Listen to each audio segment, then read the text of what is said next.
En las tormentas, eso es, ahí teníamos las curiosidades, como todos los domingos acerca de la temática, las curiosidades. Vamos a ver algunas acá. Vamos a ver alguna curiosidad, y es que en el pasaje que leíamos de Juan, que no solamente se encuentra en Juan, sino que también está en Marcos y también está en Mateo, y hoy vamos a estar dando algunos apuntes de cada uno de estos puntos, de cada uno de estos pasajes. Aparentemente los discípulos también tenían la intención de en ese momento coronar como rey a Jesús. Recuerden la historia anterior, la que vimos el domingo pasado. ¿Cuál era? La multiplicación de los panes o la alimentación de los 5,000, como lo quisiéramos llamar. Recuerden que antes de ese evento, Juan el Bautista había sido asesinado, decapitado, y todos los discípulos estaban asustados. Jesús se los lleva a un lugar para estar a solas, pero no se puede en el momento porque aparecen 5,000 personas buscando solución de sus problemas, de sus dificultades, especialmente del hambre que estaban pasando. Jesús los alimenta, los multiplica, lo de los panes y lo de los peces con el niño que estaba por ahí. Y después de eso, el pasaje que leíamos el domingo pasado dice que la multitud, o que Jesús se dio cuenta de que la multitud tenía como la intención de coronarlo como rey y los despidió. Es decir, que la gente que estaba a su alrededor, como el Señor había hecho semejante evento, semejante obra, lo querían coronar como rey de los judíos. Y es por eso que en la actualidad los israelitas todavía no creen en el Señor Jesús como el Salvador, porque ellos esperaban era un político, ¿no? Esperaban era un rey político que derrumbara el concepto de Roma y de la capacidad que tenía el imperio sobre ellos. Pero Jesús no venía a hacer política. Jesús venía, dice el versículo 15, Jesús venía a salvar. Dice, pero entendiendo Jesús que iban a venir para apoderarse de él y hacerle rey, volvió a retirarse al monte él solo. ¿Cómo podemos nosotros, ahorita estaremos viendo, entender que quizás sus discípulos también querían hacer eso? Porque en Marcos y en Mateo, cuando inicia la historia de Jesús andando sobre el mar, dice que el Señor les ordenó, los mandó. Y esa palabra tiene la implicación de que ellos no querían y que ellos estaban haciendo contrapeso para que no los mandara por allá. Es decir, que el Señor probablemente les estaba diciendo, váyanse a solas porque sé que sus intenciones también son como las de la gente que está acá, de coronarme como rey. Entonces ellos habían como perdido la visión de lo que el Señor había venido a hacer y querían también coronarlo como rey. Jesús cumplió su plan de estar a solas. Después de que Juan el Bautista es asesinado, Jesús tiene la intención de llevarse a sus discípulos a estar a solas y descansar. Y el domingo pasado veíamos que eso había sido prácticamente imposible, porque cuando querían estar a solas, llegaron 5,000 o más personas a buscar solución. Y cuando querían descansar, venían a que les diera alimento y no había cómo. Y el Señor los puso a repartir el pan y los peces a todos los que estaban ahí. Pero en este pasaje que vamos a estar viendo del 16 en adelante, ahí se cumple el momento en el que el Señor quería estar a solas y sus discípulos también lo necesitaban. La hora de la tormenta en la cual el barco en el cual estaban los discípulos se empezó a mover por esta tormenta está entre las 3 y 6 de la mañana. El pasaje en Marcos y en Mateo nos dice que era una vigilia de la noche específicamente, y esa vigilia está entre las 3 y 6 de la mañana. Se dividía la noche por vigilias.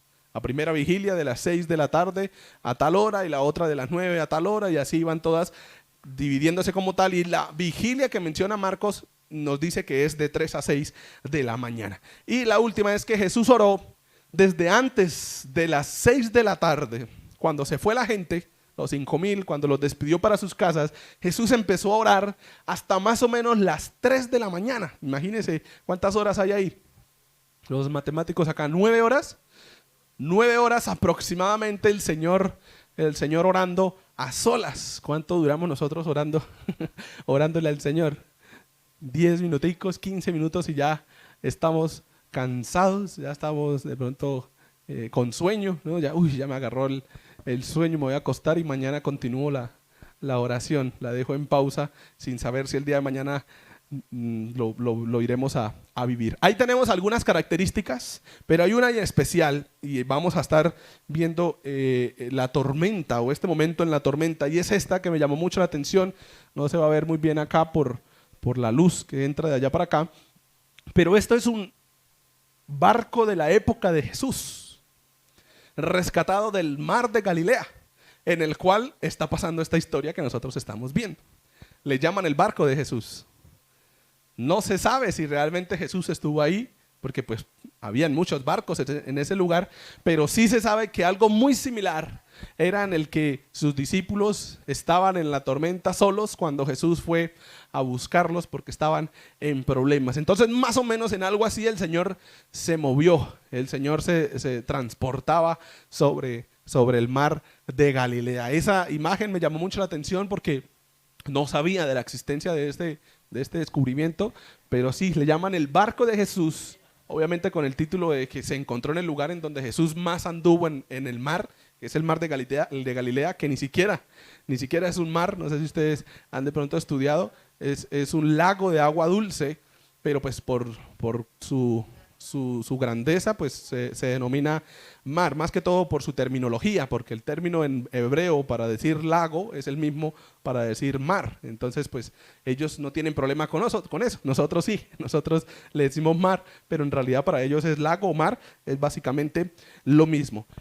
Este barco nos deja la imagen más o menos de en dónde se encontraban los discípulos cuando Jesús fue a buscarlos caminando sobre el agua.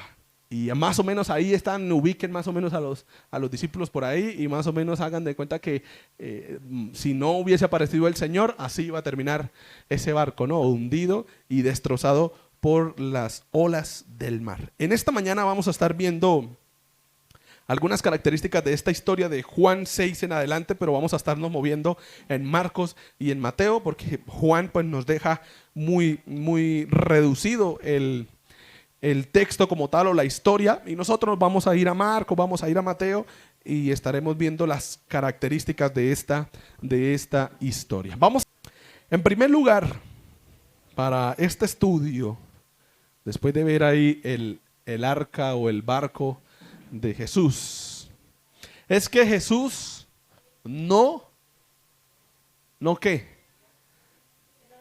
No nos olvida. ¿Se ha sentido usted olvidado por su familia? ¿Se ha sentido usted olvidado por sus amigos? ¿Se ha sentido olvidado de pronto por la iglesia? No le dé pena decirlo. Todos están como pensando porque es el pastor el que está enseñando. ¿Se ha sentido de pronto solo o olvidado por sus vecinos o por los compañeros de trabajo? ¿Se ha sentido quizá se ha sentido abandonado, por incluso su pareja sentimental? En alguna ocasión le ha sentido que le toca solo, que no le ayudan en la casa. Esa es una frase muy de mamá, ¿no? Es que yo soy sola en esta casa y me toca a mí solamente hacerlo todo y nadie me ayuda y nadie está ahí para estar pendiente de las necesidades de la casa como tal. Marcos 6, 45 al 48 nos da el inicio de la historia que estamos estudiando bajo la perspectiva de Marcos. Y mire que si lo vemos, si lo estudiamos y si nos detenemos de pronto a ver las características de Jesús, no nos olvida. Aparentemente el panorama en el cual estamos, Jesús sí se había olvidado de sus discípulos. ¿Por qué? Porque los mandó obligándolos, dice Marcos 6, 45, dice que los hizo, ¿no? Dice el versículo 45, enseguida hizo a sus discípulos entrar en la barca. O sea, no dice, les pidió a sus discípulos que fueran, no dice, les dijo, está el horario de la vigilia de la noche, vino a ellos. ¿Será que los discípulos estaban al lado de la orilla en donde Jesús estuvo por 9 o 8 horas orando? ¿Cómo podría Jesús ver a sus discípulos si todavía el pasaje dice que no estaba con ellos? Porque no fue cuando ellos lo vieron que él dijo y que vio a sus discípulos, porque los discípulos cuando vieron a Jesús pues tuvieron miedo, pero no fue en ese momento cuando dice que Jesús vio a sus discípulos remar. Este concepto del versículo 48 nos da la interpretación de que el Señor Jesús, aunque estaban separados entre sus discípulos y Jesús, el Señor estaba pendiente de ellos dentro del plan soberano de Él y dentro de la omnisciencia de Dios, de que todo lo sabe. Él estaba pendiente de sus discípulos. Aunque estaba orando lejos de ellos, su mente estaba en dónde estaban sus discípulos y qué estaban pasando o sufriendo. Él no estaba frente a sus discípulos en ese momento. No estaba cuando los discípulos le dijeron, ¿quién es ese? Parece que es un fantasma. Fue mucho antes, porque después de que dice que los vio remar, dice que fue a ellos, o que se acercó a ellos, o que se movilizó como tal hacia donde estaban sus discípulos. Ellos, mandados por Jesús, solos. Jesús se fue a orar solo, pero Jesús nunca dejó solos a sus discípulos. Siempre estuvo ahí para ellos, pendiente de ellos. El Señor no necesitaba estar físicamente donde estaban sus discípulos para cuidar de sus discípulos. ¿Estaban asustados sus discípulos? Sí. ¿Pero estaban muriendo? No. ¿Estaban en una tormenta? Sí. ¿Pero ya se habían hundido? No. Porque el Señor Jesús estaba cuidando de ellos aún estando a la distancia. El Señor Jesús nunca se olvida de nosotros. Él siempre está pendiente de nosotros. Puede que nuestra familia se olvide de nosotros, puede que nuestros amigos se olviden de nosotros, puede que quizá nosotros nos olvidemos de otros hermanos de la iglesia, o que la iglesia se olvide de nosotros, o que no esté pendiente de nosotros. Puede que nuestra pareja incluso se le olviden los problemas que yo tengo y no tenga en mente cómo estoy viviendo yo, pero al Señor Jesús nunca se le olvidan sus hijos. Él nos conoce a la perfección y aunque estemos en problemas, Él sabe cómo estamos sufriendo nosotros. Vamos a seguir viendo algunas características del pasaje y seguimos ahí en Marcos 6. Ahora, no solamente Jesús no nos olvida, y quiero que para resumir este concepto de Jesús no nos olvida, leamos este versículo, Salmos 136, versículo 23, en la Nueva Traducción Viviente dice: Él se acordó de nosotros en nuestras debilidades, su fiel amor perdura para siempre. El Señor se acuerda de nosotros cuando estamos sufriendo. El amor fiel del Señor está para nosotros siempre. No tenga el concepto en su mente de que ni siquiera Dios lo ve, o de que ni siquiera Dios está cuidando de usted, o de que ni siquiera Dios le escucha, porque esa es otra mentira que Satanás quiere dejarle a los hijos de Dios. Es que a usted el Señor ya no lo está escuchando. El Señor está escuchándolo, pero quizá usted tenga que orar bien para que el Señor le responda. Una cosa es que el Señor escuche, otra cosa es que el Señor responda, ¿no? El Señor está atento a nuestras oraciones, pero la respuesta de Dios solo viene cuando nosotros oramos bien, cuando sabemos hablar con el Señor. El Señor nunca nos olvida, nunca nos deja solos. Jesús no solamente no nos olvida, sino que también Jesús viene a nosotros. Hay un concepto dentro de la teología y es que nosotros siempre vamos a Él. Nosotros le buscamos a Él, nosotros le amamos a Él porque Él nos amó primero, pero en este concepto de la teología también hay que recalcar que muchas veces nosotros no tenemos las fuerzas o la capacidad para acercarnos a Dios, y es Dios el que toma la decisión de acercarse a nosotros. Nosotros nos acercábamos a Dios antes de que Él viniera a morir por nosotros. ¿Teníamos la oportunidad de acercarnos a Él como para ser salvos? De ninguna manera. Fue Él el que tomó la decisión de bajar a la tierra y entregarse en la cruz por nosotros para acercarse a nosotros. Y seguimos viendo en Marcos, versículo 48 al 50. Alguien que nos lea Marcos 6, 48 al 50. Tened ánimo, yo soy, no temáis. Termina el versículo 50 diciendo: Jesús vino a sus discípulos. ¿Tenían la oportunidad los discípulos de regresarse para donde estaba Jesús? Estaban cerca ya de la orilla del otro lado del mar en donde el Señor los había mandado. Pero era prácticamente imposible tanto llegar a esa orilla como regresarse hacia donde estaba Jesús. Lo único que podían hacer era sufrir la tormenta. y aguantar ahí lo que más pudieran. En esa tormenta, en ese sufrir, en ese llevar sufrimiento, dice que el Señor aparece y viene a sus discípulos y inicia diciendo el versículo 48 que veíamos hace un momento, y viéndoles remar con gran fatiga porque el viento les era contrario. El Señor conocía qué tipo de tormenta estaban sufriendo ellos. El Señor conocía que estaban mal y que estaban intentándolo. Recuerde quiénes eran los discípulos antes de seguir a Jesús. ¿Cuáles eran las profesiones que ellos tenían? La mayoría eran pescadores. ¿Será que ellos no sabían manejar un barco de esos? ¿Será que ellos no sabían de pronto solucionar los problemas en medio de una tormenta? ¿Será que eran inexpertos que, no sabemos qué hacer con esta tormenta y con el barco? No, eran hombres experimentados en ese tipo de actividades, de remar y quizá en ese tipo de tormentas. Pero este tipo de tormenta era algo que salía de la capacidad del hombre, se pasaba de lo que el hombre más capaz en medio del mar podía hacer. Y es ahí cuando el Señor Jesús aparece a los discípulos y les dice que conoce su dificultad. Dice que él sabía que el viento les era contrario. Pero no solamente el Señor sabía cuál era la dificultad de los discípulos, sino que también conocía cuál era la capacidad de ellos. Él los conocía a la perfección a ellos y sabía que entre esos discípulos estaba Pedro, que era un loquillo, que tenía mucha fuerza, pero que era un loquillo, y que entre esos discípulos quizá también había alguien que no sabía del mar, que no sabía de remar y que probablemente estaba muy asustado.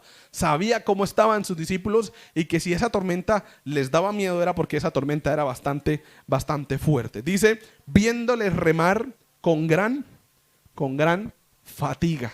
O sea que sus discípulos ya estaban tirando la toalla. Ya los discípulos estaban diciendo, hasta aquí llegamos, hasta aquí nos trajo, hasta aquí nos trajo el agua, hasta aquí nos trajo el agua, o nos llegó el agua al cuello, estaban diciendo los discípulos. Ya no hay más que hacer. Pescadores expertos, pescadores que sabían en ese momento quizá estaban diciendo, no hay más que hacer. O aquí nos morimos, o no sé qué irá a pasar. Y de entre ese no sé qué irá a pasar, la solución era que el Señor Jesús iba a aparecer para ayudarle. No solamente el Señor conocía la tormenta y conoce la capacidad, sino que también el Señor conoce mis temores en medio de la tormenta. El Señor sabe a qué le tenemos miedo cuando estamos pasando por dificultades. El Señor sabe que quizá tenemos miedo de perder algo que amamos mucho. El Señor sabe que quizá le tenemos miedo a la muerte, porque ese es uno de los temores que de pronto se comparte más entre la humanidad. El Señor sabe que le tenemos miedo al qué dirán. Le tenemos miedo a que nos hagan quedar mal delante de la gente. Le tenemos miedo a quedarnos sin economía, sin dinero.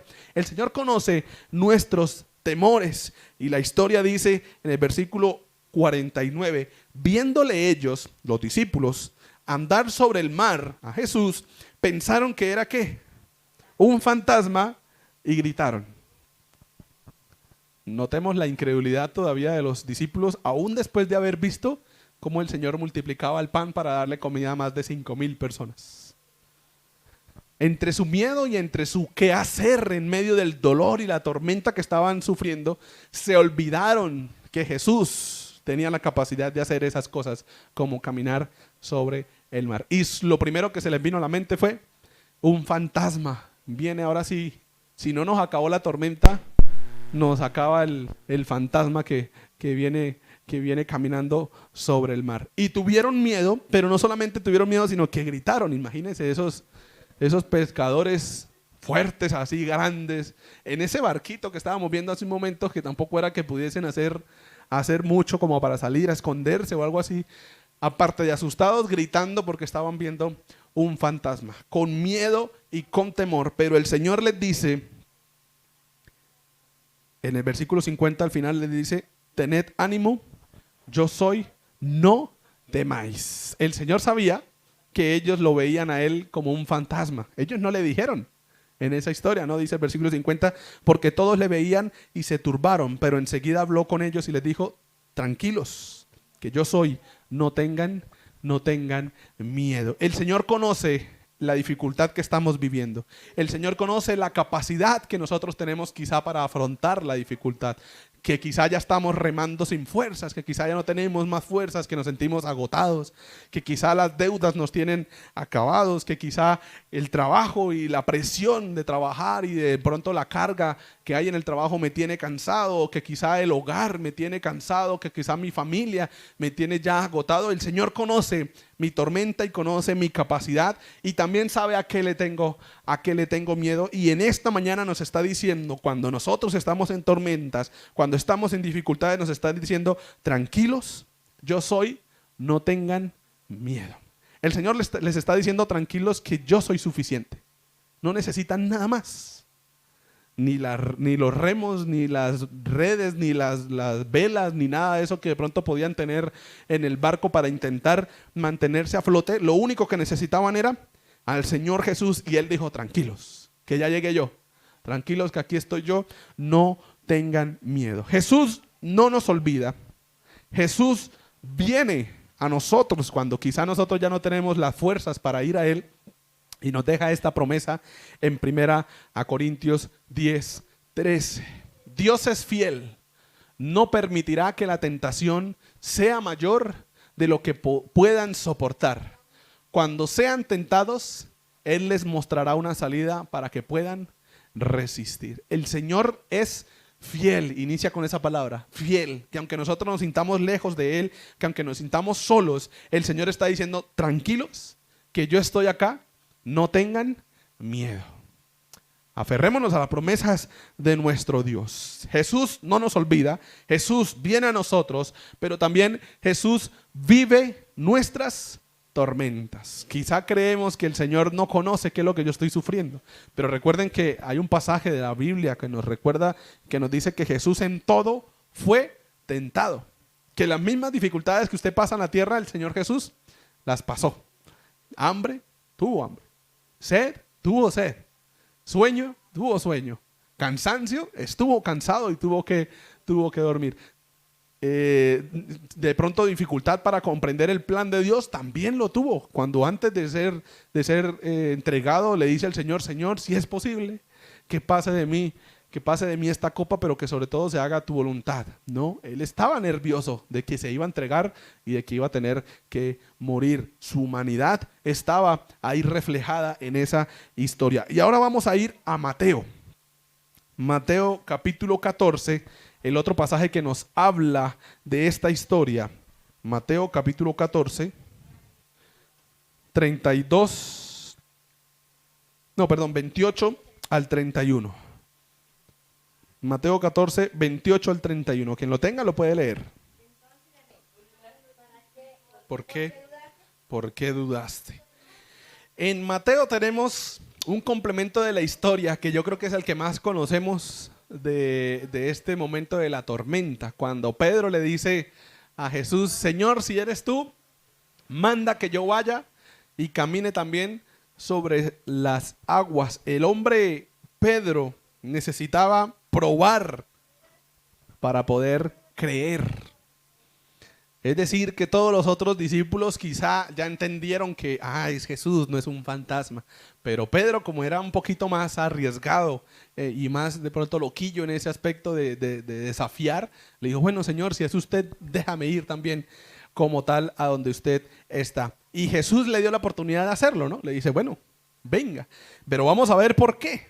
Jesús vive nuestras tormentas, y en medio del vivir nuestras tormentas, Jesús trabaja en mis debilidades. La debilidad de Pedro era que no podía creer solamente con oír la palabra de Dios, sino que necesitaba hacerlo, ¿no? Probarlo, tocarlo, mirar si era cierto que él podía caminar también sobre las aguas, que realmente era Jesús.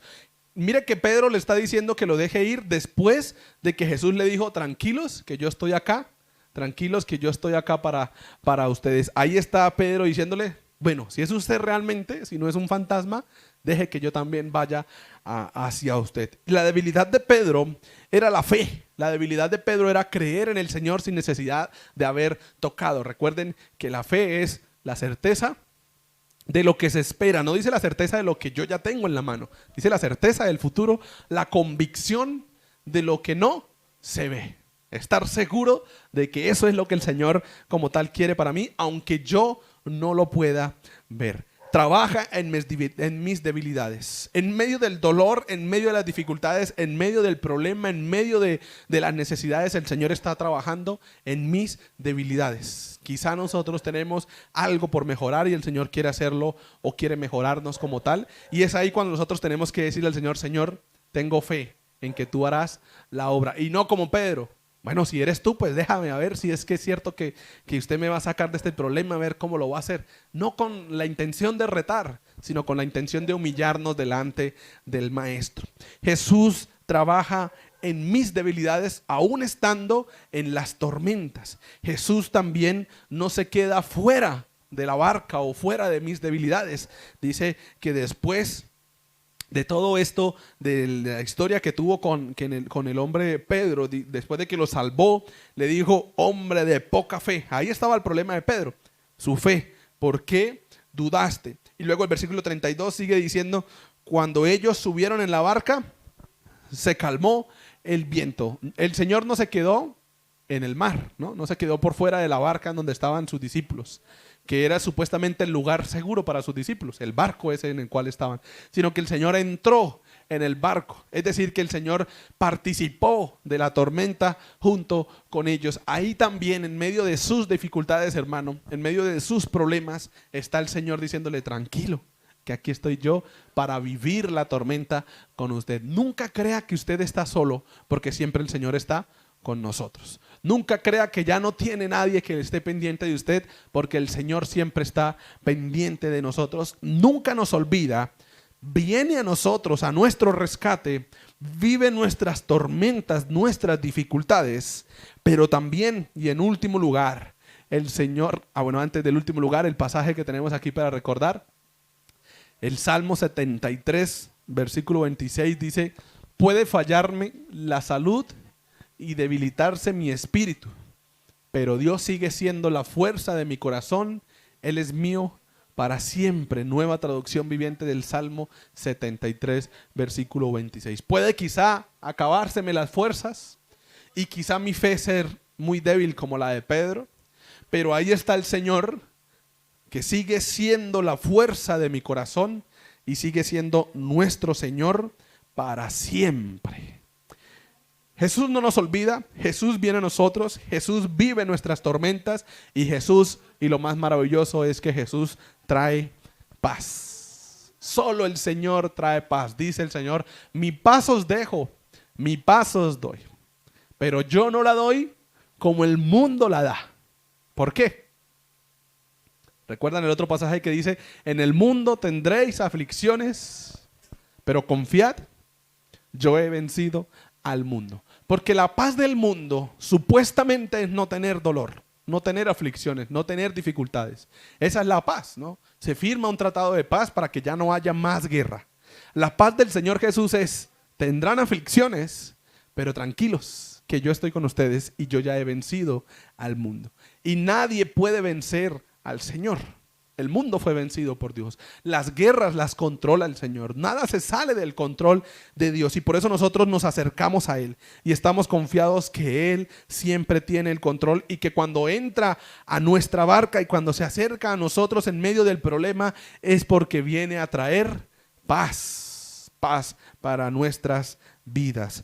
La paz de Jesús solo viene cuando Él está con nosotros. Y el versículo 32 de Mateo 14, en el cual estamos, dice que cuando ellos subieron, es decir, Jesús y Pedro, en la barca, automáticamente se calmó el viento. No porque Pedro se hubiese subido, sino porque Jesús había entrado en la barca como tal.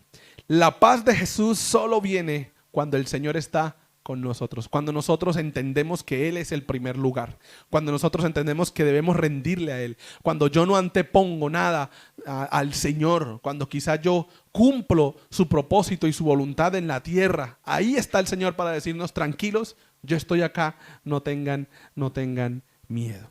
Pero y en segundo lugar, cuando el Señor trae paz, esto también tenemos que tenerlo en mente, la paz de Jesús debe producir en nosotros adoración hacia Él. ¿Cuántos hemos disfrutado de la paz después de quizá orar y decirle al Señor los problemas y las dificultades que tenemos. Que usted siente como ese alivio, como bueno, ya el Señor ya me escuchó, ya el Señor sabrá qué es lo que hace. Después de experimentar esa paz, ¿cuántos han adorado al Señor por darle esa paz? Porque a veces la disfrutamos y se nos olvida decirle: Señor, gracias por esa paz que sentí después de haber orado y haber colocado esta dificultad en tus manos. ¿Cuántos han experimentado la paz después de haber pasado por un problema de salud? O por un problema de pronto económico, que ya usted sale de ese problema y salió y listo, ya está mejor, y usted dice: ay, qué bueno que ya estoy bien y que el Señor me da la oportunidad de estar bien.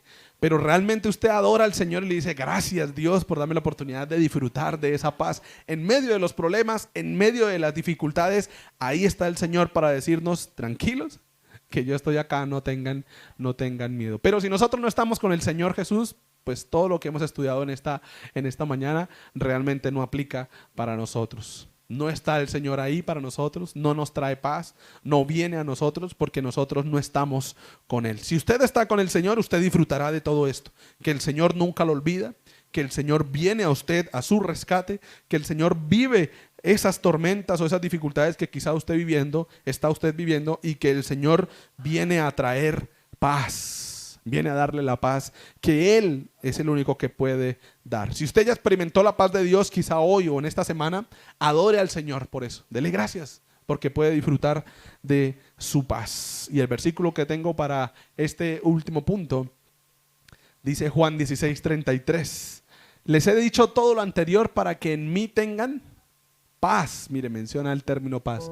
Aquí en el mundo tendrán muchas pruebas y tristezas, pero anímense, porque yo he vencido al mundo. Acá en el mundo tendrán muchas, dice, ¿no? Tendrán muchas pruebas y muchas tristezas, pero anímense, porque yo he vencido al mundo. Mire que usa el mismo término que les dijo Jesús a sus discípulos, ¿no? Tranquilos, anímense, que yo estoy acá y que ya yo he venido a traerles la paz. Disfrutemos de la paz de Dios, pero disfrutemos de la presencia de Dios en nosotros en medio de los problemas. Cuando el Señor en las aflicciones, quizá nosotros nos sintamos que no tenemos las fuerzas para ir a Él, el Señor está ahí viniendo a nosotros para ayudarnos. Dice, a manera de conclusión, dice: en las aflicciones más profundas, quizá no tenemos las fuerzas suficientes para acercarnos a Él. Es ahí cuando Él viene hacia nosotros a darnos paz. Los discípulos no podían ir a Jesús en ese momento, la tormenta se lo impedía, pero es ahí cuando el Señor, que los estaba viendo desde la distancia, dice: voy a ir a ellos porque necesitan de mí. Y gloria a Dios por eso, porque cuando quizá nosotros no podemos disfrutar de las fuerzas para decirle al Señor, o de la salud incluso para decirle o para hacer lo que el Señor quiere para nosotros, Él está ahí para decirnos: tranquilos, que ya llegué yo, tengan ánimo, que yo vengo a traerles paz. En las tormentas el Señor está para nosotros, en las dificultades el Señor está con nosotros. ¿Cuántos creen en eso? ¿Cuántos tienen fe en eso? Pedro no la tuvo y tuvo que probarlo y pasó la vergüenza delante de todos los discípulos, de que se empezó a hundir y de que el mismo Señor le corrigió y le dijo: hombre de poca fe, ¿por qué dudaste? Que las dificultades, que los problemas no nublen nuestra fe en el Señor, porque el Señor lo dijo: en el mundo tendrán muchas aflicciones. Él nunca nos negó que no íbamos a tener problemas. Nos dijo: ustedes van a tener problemas, pero ustedes también tienen la solución con ustedes. Tienen la solución junto a ustedes, que soy yo. Anímense y no tengan miedo.